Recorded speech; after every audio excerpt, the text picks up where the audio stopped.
اي بنت مصريه جميله هي بنت احتلال، وبالذات بنات المنصوره. دول بنات الاحتلال الفرنسي بقى. انتوا عارفين مين اللي قال كده؟ ده مش اجنبي ولا غريب، دول ولادكم المصريين شباب المنصوره. في فيديو ظهر من كام يوم اتسالوا فيه ايه سر جمال المصريات وايه سر جمال بنات المنصوره بالذات، وجاوبوا كلهم وبنفس الاجابه ومن غير ما يفكروا بسبب الحمله الفرنسيه على المنصوره. فتعالوا اعرفكم ان المنصوره بلد الرجاله وبناتها وستاتها ب 100 راجل. في سنه 1248 اعلن الملك لويس التاسع ملك فرنسا شن حمله صليبيه ضخمه على مصر بجيش فرنسي وانجليزي متحد بحجم 80,000 جندي، ومعهم احدث العتاد والاسلحه والتقنيات في الحرب ساعتها. الملك الصالح ايوب ملك مصر ساعتها كان موجود في دمشق، ولما عرف بخبر قدوم الحمله الصليبيه على مصر رجع لمصر فورا، ولكن مات في الطريق. وتولت ارملته شجره الدر والظاهر بيبرس مسؤوليه المقاومه ضد الحمله الصليبيه العملاقه. وهنا حطوا خطه المنصوره، واللي هو ان كل اهالي ورجاله المنصوره ومقاومتها يفضلوا في بيوتهم ومحدش يخرج نهائي للشوارع ولا الحارات، والجيش المصري ينسحب بالكامل لغايه اخر حدود المنصوره بره، علشان يوهموا الصليبيين بان شعب المنصوره سلم البلد واستسلم. فدخل الصليبيين المنصوره ملقوش فيها صريخ ابن يومين، فدخلها 80,000 جندي صليبي باحصنتهم في شوارعها وحاراتها بلذه الانتصار. وهنا دقت ساعه الصفر، وباشاره من الظاهر بيبرس يخرج اهالي ومقاومه المنصوره من البيوت والشبابيك والبيبان والاسطح ومن تحت الارض، ويدخل الجيش المصري المنصوره ويحوط البلد ويقفل عليهم زي الكماشه. خلاص الجيش الصليبي كله بقى داخل المنصوره فخ ووقعوا فيه. معركه شرسه جدا وخطه ناجحه تنتهي بمقتل معظم الجنود الصليبيين الانجليز والفرنسويين، لدرجه ان شوارع المنصوره ما كانش فيها مكان يداس فيه.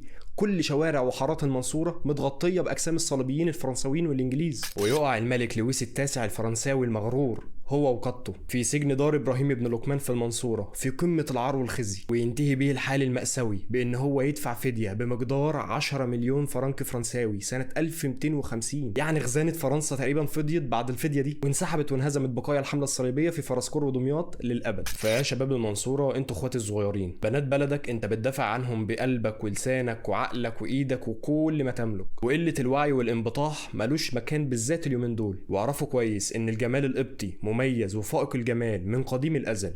اوعوا حد يشكككم في نفسكم. يلا اقعدوا بالعافيه.